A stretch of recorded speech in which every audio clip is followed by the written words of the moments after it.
नमस्कार, बहुत स्वागत है आप सभी का। मैं हूं आपके साथ पूजा सचदेवा। इंडस वाटर ट्रीटी यानी कि सिंधु जल समझौता, जिसको लेकर लगातार हिंदुस्तान में बात हो रही है, प्लान तैयार हो रहा है, तो वहीं पाकिस्तान में बौखलाहट मची है और इसी वजह से पाकिस्तानी नेता ऊल जलूल बयान दे रहे हैं। लेकिन पश्चिमी नदियां जो कि 3 हैं, सिंधु, झेलम और चेनाब, इन 3 नदियों का 80% पानी पाकिस्तान इस्तेमाल करता है। लेकिन इतना पानी हिंदुस्तान रोकेगा कैसे? और अगर हिंदुस्तान ने नदियों का पानी रोक लिया तो इस पानी का भारत करेगा क्या? ये 2 सवाल हैं जिनको लेकर लगातार हर किसी के मन में संशय बना हुआ है। आज इसी पर हम चर्चा करेंगे, बातचीत करेंगे। मेरे साथ मेरे सहयोगी प्रशांत कटारे इस वक्त इस चर्चा में मौजूद हैं। प्रशांत, शुरुआत करते हैं चर्चा की और दर्शकों को समझाने की कोशिश करते हैं। सबसे पहले तो ये कि ये पानी को रोक पाना, क्या लगता है आपको, कितना आसान है हिंदुस्तान के? देखिए, 3 नदियां आपने जिक्र भी किया, सिंधु, झेलम और चेनाब। ये 80 और 20% रेशियो वाला पानी है। जो 3 नदियां थी, रावी, व्यास और सतलुज, ये तीनों भारत के हिस्से में आई। 3 नदियों, बाकी की जो 3 नदियां थी उसमें 80-20 का रेशियो था, यानी 20% भारत के पास पानी रहना था, 80% पाकिस्तान के लिए पानी जाना था। 1960 में ये संधि हुई थी और बहुत बड़ी बात थी कि उसके बाद 2 युद्ध हो गए, 2 बड़े युद्ध हो गए भारत पाकिस्तान के बीच, लेकिन ये संधि कभी टूटी नहीं। पहली बार ऐसा हुआ है जब इस संधि को ब्रेक कर दिया है इंडिया ने। लेकिन जो एक्सपर्ट्स कहते हैं, आप कह रहे हैं कि पानी का हम करेंगे क्या? सबसे पहला सवाल तो यही उठता है कि पानी रोकेंगे कैसे? अभी तक जो एक्सपर्ट्स बताते हैं कि जो 20% पानी हमारे हिस्से का है वो भी हम नहीं ले पा रहे हैं, उसका भी इस्तेमाल हम नहीं कर पा रहे हैं। दरअसल इन तीनों नदियों में, या जो कहें जो पाकिस्तान को जाती हैं नदियां, इनमें हाइड्रो पावर प्रोजेक्ट्स लगे हुए हैं। भारत के जो ज़्यादातर हाइड्रो पावर प्रोजेक्ट्स हैं, और हाइड्रो पावर प्रोजेक्ट्स के लिए पानी स्टोरेज की कैपेसिटी उनके पास ज़्यादा नहीं होती। उन्हें चाहिए केवल फ्लो, जो स्पीड वाला फ्लो होता है, उससे वो बिजली जनरेट करते हैं, इलेक्ट्रिक जनरेट करते हैं और इसके बाद पानी आगे फ्लो के साथ चला जाता है। दूसरी तरफ पाकिस्तान की तो खैर बहुत कुछ निर्भर करता है इस पानी पे, यानी कि 80% कृषि इस पर डिपेंड करती है पाकिस्तान की। इसके अलावा उसके भी बहुत सारे हाइड्रो पावर प्लांट्स हैं, उद्योग हैं जो इस पानी का इस्तेमाल करते हैं। हाँ, ये बहुत महत्वपूर्ण है कि अगर ये पानी रोका जाता है तो पाकिस्तान पर बहुत बड़ा प्रभाव पड़ेगा, लेकिन पानी रुकेगा कैसे, ये वाकई सवाल है। और ये इसमें मैं ये भी ऐड करूंगी प्रशांत कि ये रातों रात रोकने वाला प्रोसेस नहीं है, क्योंकि अगर हम टेक्निकली समझें इस चीज को, तो जो भारत के डैम्स हैं वो पाकिस्तान से बताया जाता है कि काफी दूरी पर हैं, और अभी का जो मौजूदा इंफ्रास्ट्रक्चर इंडिया के पास है, क्या उस इंफ्रास्ट्रक्चर में इस पानी को रोका जा सकता है? हालांकि देखिए, भारत सरकार निश्चित तौर पर जब इस संधि को रोकने का डिसीजन ले लिया है 65 साल के बाद, जैसा प्रशांत आपने भी कहा, तो कुछ ना कुछ प्लान तो सरकार के पास भी होगा और इसको लेकर लगातार चर्चाएं भी चल रही हैं।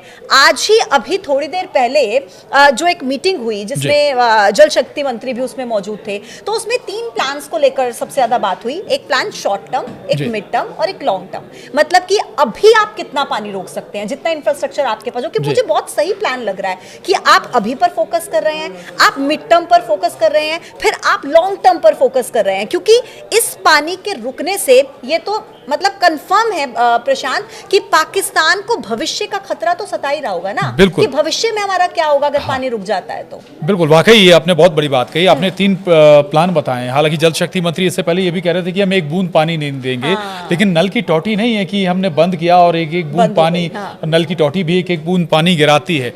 सवाल बड़ा ये है कि आपने जिक्र किया कि भाई बांध जो है वो बहुत दूर हैं और उनमें अगर आप पानी रोकेंगे तो जब खासतौर से जो बारिश का सीजन होता है उस पूरे बेल्ट में बाढ़ जैसे हालात होते हैं। आप समझिए कि सरप्लस में पानी होता है। आप उस पानी को अगर रोक भी देंगे, और वैसे तो अगर आप पानी वाकई रोकना चाहते हैं तो वो कम से कम 6 से 8 से 10 साल का प्लान होगा। जब आप कोई डैम बनाते हैं, 1-2 साल में डैम नहीं बनता है, विशाल डैम बनाए जाते हैं। अगर आपको बहुत बड़े स्तर पे पानी रोकना है तो 8 से 10 साल का प्लान आपको लेकर चलना होगा। एक चीज और इसी चीज में ऐड करूंगी, जो 8 से 10 साल का समय आप कह रहे हैं प्रशांत, ये 8 से 10 साल का समय कानूनी लड़ाई लड़ने के लिए क्या पाकिस्तान के लिए बहुत ज्यादा नहीं होगा? क्योंकि जब ये ट्रीटी साइन की गई थी तो उसमें कुछ क्लोजर डेट तो थी नहीं कि कब तक ये ट्रीटी रहेगी।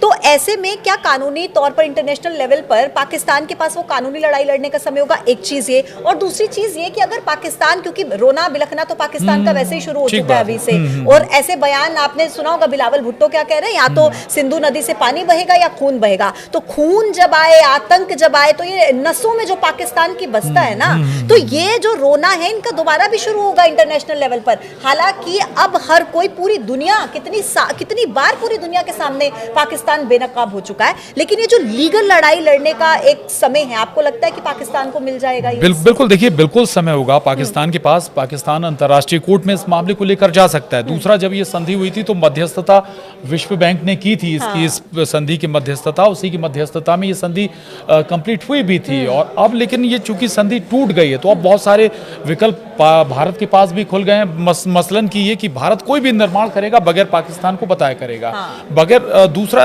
जब इस तरह की चीजें, क्या होता है कि वाटर बम के तौर पे भी इस्तेमाल होती हैं। मसलन कि आपने एक साथ बहुत सारा पानी स्टोरेज कर लिया और उसके बाद आपने अचानक उस पानी को रिलीज कर दिया, यानी कि जो आगे जो भी कंट्री है, जो भी जगह है, उसको बहुत ज्यादा डैमेज हो जाएगा, नुकसान हो जाएगा। लेकिन इस तरह का खतरा आप समझिए कि डाइवर्ट कहां पर करेंगे आप इस पानी को? आप डाइवर्ट कहां करेंगे? अगर आपने पानी रोक लिया, आपके पास क्या उतनी नहरें हैं? आपके पास नहरें हैं कि आप दूसरे बेल्ट में आप जहां जरूरत है आपकी वहां पे आप टर्न कर दें?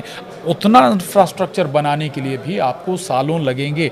दूसरा एक और खतरा यहाँ पर आप समझिए पूजा, कि पाकिस्तान चीन का प्रिय है, चीन का सहयोगी है। हम ब्रह्मपुत्र नदी चीन से होते हुए हमारे यहाँ आती है। जब बारिश का सीजन होता है तब आप देखते हैं कि पूरा असम और जो वो बेल्ट होती है वो पूरी तरीके से डूबी हुई होती है। नदी भी, सिंधु भी, हाँ, और तिब्बत से ही बिल्कुल ठीक कह रहे हैं, है ना, तिब्बत ही सोर्स बिल्कुल ठीक कह रहे हैं आप। तो वाटर बम वाला मामला अगर हम पाकिस्तान के प्रति वो इस्तेमाल कर सकते हैं तो चीन हमारे प्रति भी, हमारे लिए भी उस तरह का इस्तेमाल कर सकता है। हमें इस बात का भी ख्याल रखना होगा। जो प्रशांत इस बात का जिक्र किया ना कि चीन, हमें ये भी देखना होगा, तो ये एक पाकिस्तान के जो पहले सांसद रह चुके हैं, पत्रकार, उनकी तरफ से भी ये बात एक टीवी वार्ता के दौरान कही गई, ये गीदड़ भभकी उनकी तरफ से दी गई कि जो भाई आप ये सोचिए ना, अगर आप हमारा पानी रोक लेंगे तो चीन से भी तो आपकी ब्रह्मपुत्र नदी और सिंधु नदी का सोर्स है। तो लेकिन मुझे प्रशांत एक बात यहाँ पर समझनी है कि जैसा हमने पहले भी कहा कि 65 साल हो गए, आपने बताया 3 बड़े-बड़े युद्ध हो गए, है ना, हमारी पार्लियामेंट पर अटैक हो जाता है, हमारी मुंबई में देखिए 26/11 हमले हो जाते हैं, उरी में हो जाता है, लेकिन बावजूद इसके कभी भी इंडिया ने ऐसी इस संधि को कभी नहीं रोका। क्यों? पाकिस्तान के आम नागरिकों की सोचकर कि उनके ऊपर मानवता थी ना हमारे अंदर, ये शराफत थी ना हमारे अंदर, हिंदुस्तान ने कभी नहीं रोका। लेकिन अब जब हिंदुस्तान ये कर रहा है तो बड़े स्तर पर हर कोई जानता है कि हिंदुस्तान ये क्यों कर रहा है। बिल्कुल ठीक बात है। दूसरा एक चीज और बता दें, 2014 में मोदी गवर्नमेंट आई थी और जब उरी अटैक हुआ था, उरी अटैक के बाद इस तरह का प्लान बना था कि भाई हम बड़े इंफ्रा बनाएं और इस स्थिति में आए कि हम पाकिस्तान की तरफ जाने वाले पानी को समय रहते अगर जरूरत पड़े तो हम जवाब भी दे सकें उस पानी को रोककर। प्लान उस समय बना था लेकिन एग्जीक्यूशन नहीं हुआ। अब जाकर चीज़ें चूंकि इतना बड़ा स्टेप ले लिया गया है तो ये वाकई चैलेंज वाला मामला है। अब ये ज़रूर देखना होगा कि इसको आप अप्लाई कैसे करते हैं। आपने बताया था कि 3 स्टेप, या short term plan, mid term plan और long term plan. Short term plan में आप क्या कर सकते हैं, चूंकि अभी गर्मी है, अभी सबसे ज्यादा इम्पैक्ट हो सकता है। अगर अभी आप फ्लो रोक दें पाकिस्तान की तरफ तो भाई पीने के लिए भी पानी नसीब नहीं होगा पाकिस्तानियों के लिए। % भी अगर आप उसका रोक देते हैं। बिल्कुल। और बहुत बड़े स्तर पे पाकिस्तान इसी पानी पर निर्भर करता है। तो ये तो सबसे बड़ा महत्वपूर्ण शॉर्ट टर्म प्लान आप यहाँ पर इस्तेमाल कर सकते हैं, क्योंकि अभी बहुत बड़े फ्लो में पानी भी नहीं आ रहा है। आपके पास छोटे छोटे बांध अभी भी हैं, हाइड्रोलिक प्लांट है, उन्हीं में आप अगर ब्रेक कर देंगे पानी तो बहुत हद तक वहीं पे ब्रेक हो जाएंगी चीज़ें। पाकिस्तान इस बात को समझ भी रहा है, इसलिए वो गीदड़ भभकी भी दे रहा है, लगातार आपको उस अंदाज में जवाब भी देने की कोशिश कर रहा है। लेकिन बहुत सारी बातें यहाँ पर जरूर समझना होंगी कि लेकिन में इसके बाद आगे जैसे ही बारिश का सीजन आएगा तब आप क्या करेंगे? तब तो आपके पास कोई दूसरा विकल्प है नहीं, पानी वहां पर जाएगा। जम्मू कश्मीर और पंजाब के इलाकों के लिए बाढ़ का खतरा बिल्कुल ठीक बात है। आप यहाँ ब्रेक करेंगे तो आपके हिस्सों में बाढ़ आ जाएगी, आपके हिस्सों में पूरा पानी। अगर पानी तो वहां भी ज्यादा होगा, वहां भी नुकसान पहुंचाएगा पाकिस्तान को। आपके यहाँ पर ज्यादा होगा, मैदानों में फैल जाएगा, यहाँ भी ज्यादा नुकसान पहुंचाएगा। तो ये दोनों बातें हैं, प्लस माइनस दोनों है। लेकिन इन सबके साथ ही मैं एक और चीज चीज ऐड करना चाहूंगी कि ठीक है, शायद पाकिस्तान भी इस चीज को समझता है कि एकदम से हमारे ऊपर इसका कोई असर देखने को हमें हो सकता है ना मिले, और इसी वजह से पाकिस्तान की बौखलाहट और बढ़ जाती है, क्योंकि पाकिस्तान इस चीज को समझता है कि भाई ठीक है, भारत सरकार ने ये फैसला ले लिया, लेकिन इस फैसले पर भारत सरकार रुकने वाली नहीं है। ये एक डिप्लोमेटिक तरीके से डिसीजन था, है ना। अभी मिलिट्री का ऑप्शन हमारे पास है और उसको लेकर लगातार हम मतलब कभी भी कुछ भी हो सकता है, हम ये मानकर बैठे हैं कि कभी भी कुछ भी हो सकता है, और इस बात को पाकिस्तान भी बहुत अच्छे से समझता है। इसलिए उसको ये अच्छे से पता है कि डिप्लोमेटिक तरीके से हिंदुस्तान हमारी कमर तोड़ने की कोशिश कर रहा है, फाइनेंशियली तरीके से हमारी कमर तोड़ने की कोशिश कर रहा है, लेकिन मिलिट्री ऑप्शन अभी भी हिंदुस्तान के पास है, और जब मिलिट्री ऑप्शन पर हिंदुस्तान आएगा तो पाकिस्तान के कैसे परखच्चे उड़ सकते हैं ये पाकिस्तान बहुत अच्छे से समझता है, क्योंकि हमारे पास सेना की संख्या ज्यादा है। तकनीक के लिहाज से अगर आप देखें, किसी भी लिहाज से देखें, तो हिंदुस्तान और पाकिस्तान का कोई कंपैरिजन है ही नहीं। कंपैरिजन नहीं है, बस एक कंपैरिजन जिसे हम सिमिलरिटी कहते हैं भारत और पाकिस्तान में, कि हम दोनों परमाणु शक्ति हैं।